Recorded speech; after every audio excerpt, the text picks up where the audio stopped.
যুদ্ধবিরতি নয় বরং জয় পরাজয়ের মধ্য দিয়ে চূড়ান্ত পরিণতি দিয়েই ইউক্রেন যুদ্ধের শেষ চায় রাশিয়া।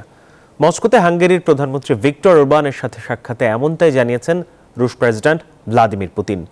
আরও বলেছেন, রাশিয়ার শান্তি প্রস্তাব যে কোনো আলোচনার মূল বিষয় হওয়া উচিত।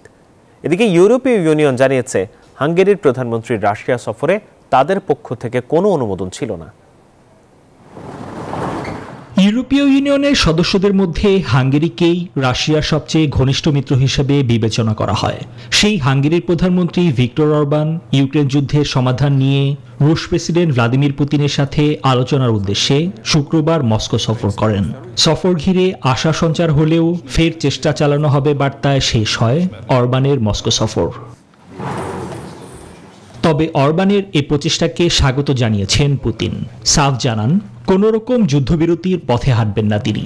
যৌথ সংবাদ সম্মেলনে কারণটির ব্যাপারে জানান বিস্তারিত। যুদ্ধবিরতি বা কোনো ধরনের বিরতি কিয়েভ সরকার নিজেদের লোকসান পুনরুদ্ধার করতে, পুনরায় সংগঠিত করতে এবং পুনরায় অস্ত্র সরবরাহ পেতে ব্যবহার করতে পারে। তাই রাশিয়া এই সংঘাতের সম্পূর্ণ এবং চূড়ান্ত পরিণতি দেখতে চায়।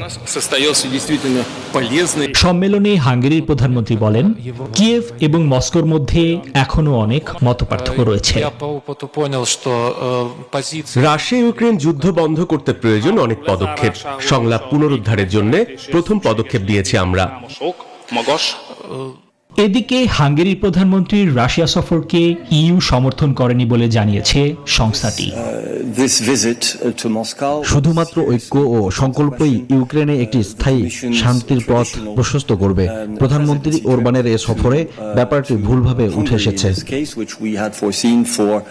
ইউক্রেন রাশিয়ার এই যুদ্ধ যত দীর্ঘ হচ্ছে, ততই গোটা বিশ্বে বাড়ছে উদ্বেগ।